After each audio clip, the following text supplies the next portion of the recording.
My husband cheated on me with my sister and apparently, they have a child together. Since she is pregnant, let's get a divorce.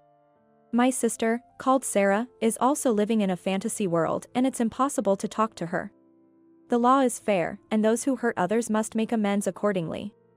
I'll make sure they pay for what they've done. My name is Mia, and I work for a real estate company. I married John, whom I've been dating since college, at the age of 27, and I believe I've been leading a fulfilling life. To be honest, I must admit, I lack feminine qualities.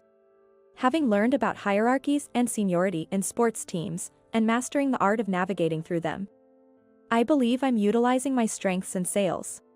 Never would I have imagined that someone like me, who loves sports and lacks femininity, would end up dating a man in college and getting married as a working adult. John and I got close after taking the same lecture in college, and that's how our relationship started. The relationship continued, and while I worked in sales at a real estate company, he began working as a temporary employee at a local public organization. It's great that we both found jobs. I've been curious, though, why did you decide to work for a public organization? Were you interested in it? Nah, not really. I just wanted to work somewhere chill. I couldn't understand his mindset for a moment. I'm not really cut out for sales. And working as a temp in a public organization might lead to a permanent position, so I thought it'd be good. Choosing a job with such a casual attitude was something I never knew people did.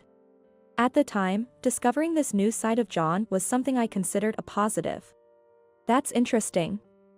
We work in different places, but let's do our best.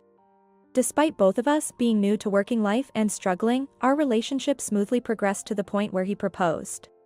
Mia, will you marry me? Yes, I'd be happy to.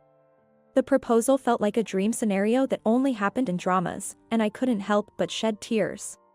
Keeping the top sales position in a male-dominated real estate company was partly thanks to John's support. Though continuing to work hard is great, I've also been fantasizing about how fun life could be with children of our own. One day, while having lunch at work, I received an email. The sender was my older sister, Sarah. Sarah was everything I wasn't: cute, graceful, and the epitome of femininity. Though we were different, we've always been close. How about going for afternoon tea at a hotel sometime? I also want to celebrate your company award we talked about. I had just told Sarah about being honored for maintaining the top sales performance for a year. Imagining the time spent chatting with my dear sister over tea, surrounded by jewel-like sweets. During this blissful moment, the conversation shifted to Sarah's love life. You know, my boyfriend recently took me on a drive. He made an original album with my favorite songs. And it matched the beautiful scenery perfectly. That sounds wonderful. Where did you go for the drive? At first glance, the conversation seemed normal, but I felt something was off after asking Sarah. I had met her boyfriend a couple of times before, but was he really like that? The person she described didn't match my memory. When I met him before, he seemed like a struggling student, or kind of nerdy. I remember him having a very studious image. Did he change his look? It's been a while since you last saw him, so yeah, you could say he's changed. Last time, you were complaining that your boyfriend seemed a bit unreliable, right? Has that changed? Was I? Maybe you're confusing him with someone else.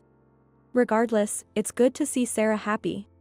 Lately, John has been complaining about having to work late more often. He used to come home on time, but now he often returns around 9 or 10 p.m., and sometimes he doesn't even call before taking the last bus home. Which he used to do. When I asked him to at least call because of dinner arrangements, he got irritated. Can't help it. I'm working hard as a public employee. Overtime is unavoidable, but I'd still like you to call as before. I don't have time for that. Whether I can become a permanent employee depends on this, so don't meddle. He seemed uncharacteristically angry. Was John always like this? For now, I decided it would be best to leave things be, as provoking the situation further wouldn't benefit anyone. Around that time, Sarah mentioned she wanted to talk about something important. I thought it was a good opportunity, so I suggested we grab a drink at a newly opened bar. John's been coming home late recently, so a night out is fine by me. I heard there's a new place you would like. No. I have some errands to run at night. Would it be okay if we just had tea during the day? Sarah seemed hesitant, but there must have been something on her mind. Luckily, I had some compensatory leave accumulated, so we agreed to meet at a cafe during a weekday afternoon. When I arrived, Sarah was already there, looking a bit under the weather. If you weren't feeling well, you could have told me. We could have rescheduled. Are you okay? Yeah, I'm fine. There was something I really wanted to tell you today. I wondered what was so urgent that it couldn't wait. What is it? What's going on? I'm pregnant. I wanted to tell you first, Mia. Knowing that Sarah had always wanted to get married and have children soon, I was genuinely happy for her. Congratulations. Your boyfriend knows, right? He's been busy lately, and I don't want to bother him, so I haven't told him yet. But I need to find the right time soon. Maybe marriage is next. I'm so happy for you. I can't wait to meet your baby. I returned home filled with joy from the happy news. Since John has been coming home late recently, I decided to celebrate by myself. I bought snacks on my way home, planning to indulge in some happy drinking alone, but to my surprise, John was already home. If you were going to be home early, you should have told me. Should I make something quick for dinner for you? No, it's okay. I need to talk to you, Mia. You too? I also have something to say. Sarah, you see. Cutting off my story, he presented a piece of paper labeled as a divorce application. Is this some kind of joke? What does this mean? I've been really busy with work lately, and I feel terrible for causing you so much trouble, Mia. I think it's about time I really focused on my job and aimed for a permanent position. John was avoiding my gaze as he spoke hesitantly. Even more reason for me to support you, not for us to get a divorce. It's been tough for both of us, and I think it's time we went our separate ways.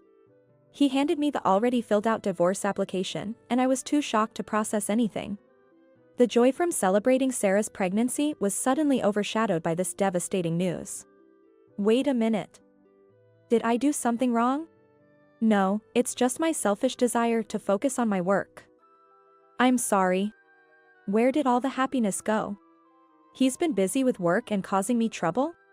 He doesn't want to cause any more trouble? Perhaps due to the stress of the unexpected events, I started feeling unwell. I haven't caught a cold recently, but now I'm feeling sick. Once I'm better, let's have a proper talk, John. I hesitated due to unfinished work, but performing well was impossible under these conditions. So I decided to leave work early after consulting with my boss. Upon finally arriving home, I sensed someone's presence in the supposedly empty house. I hadn't mentioned my early departure to John. Wait, isn't John supposed to be at work today? I haven't heard anything about him working from home. Not wanting to startle anyone and thinking it might be my imagination, I quietly opened the front door, only to find a pair of women's pumps that weren't mine. Seeing the unfamiliar shoes made me uneasy. Could it be? Did he suddenly bring up divorce yesterday because he's having an affair? I approached the living room as quietly as possible, and from the other side, I could hear voices. Is that John's voice? And no way. The voice speaking with John was unmistakably Sarah's, someone I knew all too well. I've already handed over the divorce papers, so once she signs and submits them, everything should be sorted out. But what if you end up being portrayed as the bad guy and she demands alimony? Sarah whispered. For John confidently stated, his voice loud enough to be heard through the door. That's not an issue. I've already told her how sorry I am for being so busy with work and causing her trouble. Smart move. So you made it sound like the divorce is for her benefit, saying you're struggling, it's not her fault. And you believe it's best for her if you separate. That's clever. John, probably feeling good about himself with Sarah's encouragement, seemed to be breathing heavily with confidence. Yeah, well, years of working as a public employee teach you how to deal with people and navigate through situations. She probably hasn't caught on. Especially since she's always so focused on her job, John boasted. Absolutely. Even the last time we had tea together, all she could talk about was her job and sales achievements, Sarah added. I'm likely to become a permanent employee next year, so the salary will be better, and we can provide a good education for our child, John stated.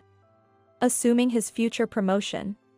John, still a temporary employee who can't secure a permanent position without recognition at work, seemed already convinced of his imminent promotion.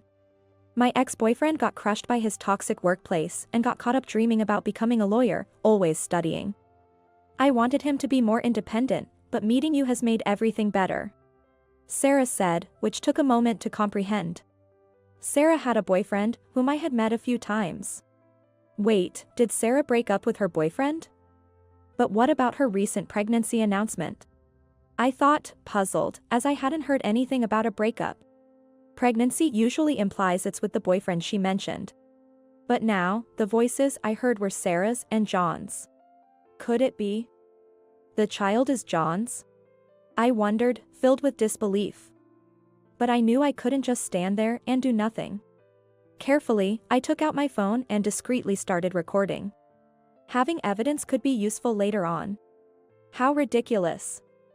I've worried myself sick for nothing, I thought, determined not to let them get away with their happiness unchallenged. I felt they needed to face appropriate consequences for their actions before I could move on. Even so, charging at them head-on as an amateur would be futile. It's best to leave it to the professionals, I concluded. It seemed they had wrapped up their conversation and casually started watching TV. With the evidence I had just recorded, I felt somewhat prepared for any eventualities. I remembered seeing a law firm sign during my sales rounds and decided to seek advice there first. What should I do about those two? I need to make a call, I thought, quietly leaving the house to avoid making any noise. After briefly explaining the situation over the phone, I was told they could see me right away as there was an available slot, so I headed straight to the law firm. It was my first visit to a law firm. A place I'd only seen in dramas and thought I'd never need to visit myself. Feeling nervous, I hesitantly opened the door to the law firm, only to be greeted by an unexpected figure. Nathan, long time no see. But why are you here? I asked in surprise. Ah, you must be Sarah's sister, Mia, right? It's been a while. I was the one who answered your call, but I didn't realize it was you. Nathan explained, standing there. Nathan, Sarah's boyfriend, whom I had met a couple of times before, looked completely different from the struggling student I remembered. If I recall correctly, the last time we met was when I was still struggling with the bar exams, he mentioned. I'm surprised. How come you're here? Nathan scratched his head with a shy smile. I finally passed the bar exam and managed to secure a job here. That's great news. Congratulations. You've changed so much, I almost didn't recognize you, I complimented. Genuinely impressed by his transformation. Nathan blushed slightly, that's kind of you to say. So, what brings you to a law firm? What's the matter? It seemed Nathan was unaware of the situation. Hesitantly, I decided to reveal everything about John and Sarah's affair, showing him the recordings and explaining the sudden divorce proposal from John, Sarah's pregnancy news, the discovery of their affair and the child's true paternity. And how Sarah referred to Nathan as her ex-boyfriend. I understand now. Indeed, I've been out of work for a while, causing trouble for Sarah. I apologize for suddenly bringing this up. Noting Nathan's conflicted expression. Ex-boyfriend, huh? Are you still seeing Sarah? I asked. We were meeting, but she's been turning me down lately, and I thought something was off. Nathan explained, making me realize the miscommunication between him and Sarah. I was also busy with the bar exam, and Sarah said she was busy with work, so I reduced how often I reached out. But I see now what was really happening, he reflected. You didn't know about your sister or the pregnancy, I noted. Right. She told me we might not be able to meet for a while, so I was planning to tell her about my new job once I settled in. Nathan shared, torn between his roles as Sarah's boyfriend and a new lawyer. We might have a case with the evidence you've gathered, but it would be more solid if we ensure they can't deny it before bringing it to us. Nathan advised. I suspected as much.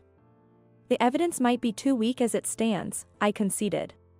Nathan then offered a helpful suggestion. Why not use a detective from a firm we work with? It made sense, charging in with what I had might only yield a minimal settlement. If I'm not careful, I might end up not causing them any real damage. If you recommend it, Nathan, I might consider hiring a detective, I contemplated. I can't just sit back and do nothing, Nathan stated. It might be a roundabout way, but I decided to hire the detective firm Nathan recommended to gather more substantial evidence. The detective collected an impressive amount of evidence within a few days. Enough for Nathan to confidently say it would turn the tide in our favor. A few days later, armed with the evidence, I called John and Sarah to a diner. Telling John it was to finalize the divorce papers and telling Sarah it was to give her a pregnancy gift, which they both readily agreed to. Now that we're all here, you both know what I want to say, don't you? I began, noticing their fleeting discomfort before they regained their composure. I need to go to the hospital after this, so let's make this quick, Sarah rushed. In a position to say that? Do you understand what you've done? I countered. Sarah looked at me in shock, while John glared. I left work for this, thinking it was just the final check for the divorce papers. Enough is enough. John complained. It's not just about work, maybe you should be more concerned about something else. I hinted, pointing at Sarah's stomach. Whose child is it, Sarah? I pressed. It's Nathan's, of course. You know we've been dating. We were even talking about it possibly being time, she claimed. And what part of the divorce papers did you want me to check? I asked, before laying out the detective's findings on the table. Enough. The investigation showed the child is yours, John, I revealed. Who would say such a thing? Stop joking. Sarah scoffed, laughing dismissively. I have photos of you two at the hospital. Explain this, I demanded. Oh, so it's come to this? What's with that face? Puzzled by John's smug expression. Pregnancy means divorce. John's a public employee, and though he's non-permanent now, he'll likely become permanent, providing stability. We don't want our child to suffer financially, she continued. Sarah explained, leaning on John and speaking sweetly. It's your fault for not being feminine enough, always focused on work. I don't care about your salary or bonuses, John blamed. You think you can just hurt someone, have a child, marry, and live happily? Without even filing the divorce papers yet? I challenged. It can't be helped. The child is innocent, and you never said you wanted kids. I like children, and a moderate workload is just right for me. I did not expect John to justify himself. So, it's with Sarah, then? I had met Mia's family before, and Sarah came to my counter for work. That's when I felt it was meant to be. That's hardly a reason. Just because there's infidelity and a child doesn't mean you can just say goodbye and expect everything to be settled. I retorted, seeing John still holding onto a bold stance, perhaps thinking he could outtalk me or had some leverage. You wouldn't understand, being so mannish. A cute girl will surely be born from a gentle woman like Sarah. John shot back. Stability is what men need, right? Struggling as a student and working part-time isn't in vogue anymore. And chasing an impossible dream like becoming a lawyer is just laughable, Sarah added, dismissing the idea. I took a moment and sighed softly. It was hard to believe that my husband and my own sister held such views. Is that all you have to say? As adults, you should clean up your own mess. We'll discuss alimony and everything else through a lawyer. I stated firmly. All you talk about is money. You money grubber. You should be grateful I'm considering a divorce now, John retorted. Considering a divorce early? Cheating for no good reason and then unilaterally deciding on divorce doesn't make sense. I've already consulted a lawyer, so we'll see what happens next, I replied calmly. As I gestured slightly, Nathan approached from behind.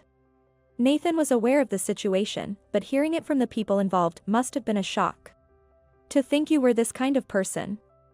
Now I see how you mocked me when I was struggling and studying, Nathan expressed his disappointment. No way, it was just a joke, just a bit of family banter.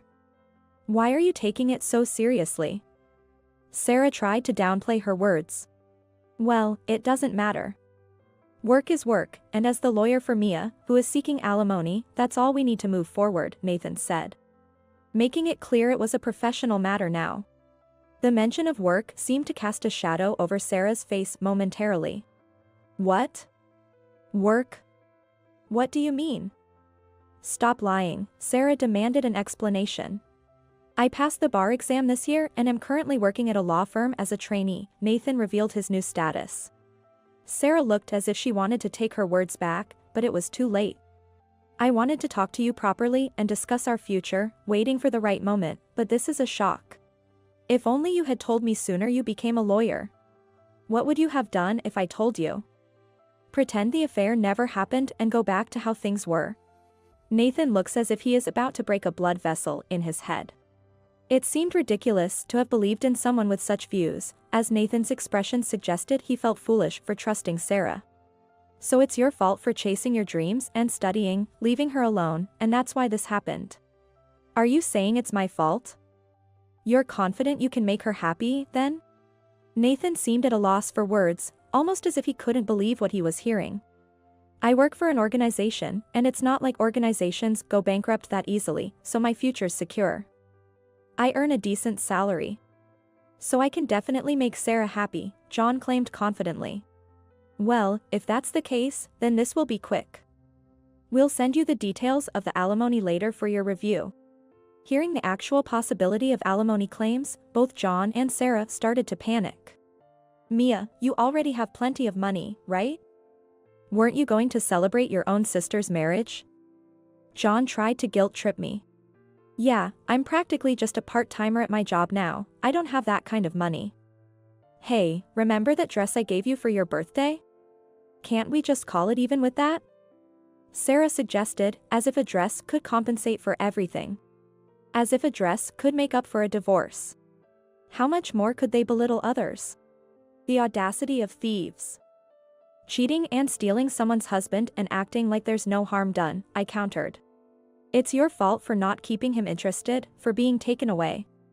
Didn't you know John prefers more feminine women? Sarah tried to shift the blame onto me. What are you saying? That's like saying it's not the shoplifter's fault for stealing, but the store's fault for being robbed. It doesn't matter if you're a full-time employee or a part-timer, a woman or a man. If you do something wrong, you have to make amends, I argued. I pulled up my phone and showed them a webpage listing the typical compensation amounts for adultery and mental distress. Letting them know I was serious. Well, if you're prepared to deal with the consequences, then I suppose it can't be helped. John seems to be doing well as a distinguished organization employee, so I'm sure you'll manage somehow, I said with a hint of sarcasm. Organization employee or not, I don't have a fancy title, and this amount. You don't feel even a little bit responsible for lowering it? John pleaded, looking up at me. But there was no room for pity. Not at all. I've done nothing to be ashamed of in our marriage. How dare you? Sure, we've had our share of inconveniences living under the same roof, but that's no reason for an affair with my sister. Nor a reason to reduce the alimony, I continued, standing my ground. After leaving the diner, I went straight to proceed the divorce. Now I am officially divorced. What a relief. I'm better off without him, I sighed, feeling a weight lifted off my shoulders. The proceedings that followed the divorce happened swiftly. Although Nathan, being a junior lawyer, didn't take on my case as the main attorney, he was actively involved in supporting the lead lawyer. Thanks to Nathan's efforts in connecting me with a highly competent senior lawyer who specialized in divorce and infidelity cases, I was able to secure an alimony that exceeded the standard amount. It really makes a difference when someone understands the pain of others. And to think I trusted. I mused. Grateful for Nathan's empathy and support. It seems Sarah had a tough time after everything unfolded. Her family, suspecting something was amiss when my divorce occurred around the same time, confronted her and ultimately disowned her after learning the whole story. Despite being considered beautiful and a good listener, leading to a wide circle of friends, Sarah faced a series of fallouts with longtime friends due to the scandal. One friend, after inquiring about her gleeful marriage announcement, realized the groom was my husband, leading to widespread knowledge of the incident and Sarah being labeled a homewrecker, causing others to distance themselves from her. Everyone's avoiding me. Isn't that terrible? Say something to them, Mia, Sarah pleaded. What can I possibly say after you did what you did, got pregnant, and stole your sister's husband? It's shameful, I responded. John, too, felt the repercussions at his workplace once the cause of our divorce, which involved an affair with his sister-in-law, was leaked.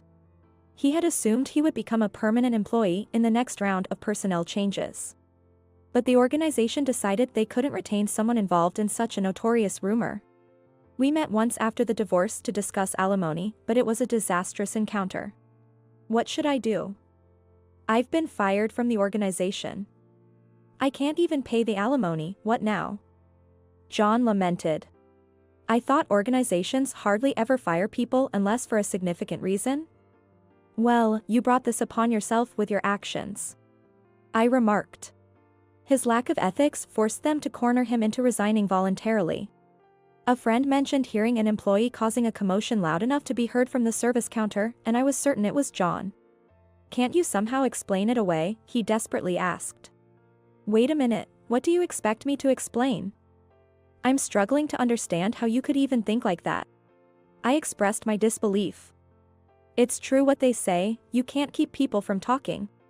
The story of the man who pursued his sister-in-law and ended up fathering a child with her spread rapidly, leaving both of them nearly unemployable. Nowhere will hire me, I have no money, I've got nothing left. What should I do? John despaired. Well, you still have Sarah and the child you love, right? There's nothing I can do for you now. Just make sure to take responsibility, I told him. Offering no sympathy. John became an outcast, frowned upon just by the mention of his name. Given the situation that made it seem almost impossible for him to remain in his hometown. He still couldn't easily give up his home due to the decades-long mortgage remaining on it, and so he continues to live there, enduring the judgment of others. After divorcing John, I decided to devote myself to my work more than ever before. My efforts to improve my sales performance continued, and I even started attending business school on my days off to further my career. Fortunately, during my time at business school, I connected with a CEO of a large corporation, leading to an unexpected job offer. I was thrilled not only to be recognized for my abilities but also grateful for the opportunity to test my skills in a new environment. The company is significantly large, with the potential to nearly double my current salary, making this opportunity attractive both professionally and financially. My skills as a salesperson are sharp. Seizing this chance to reach new heights, I feel my life is now more fulfilling than ever.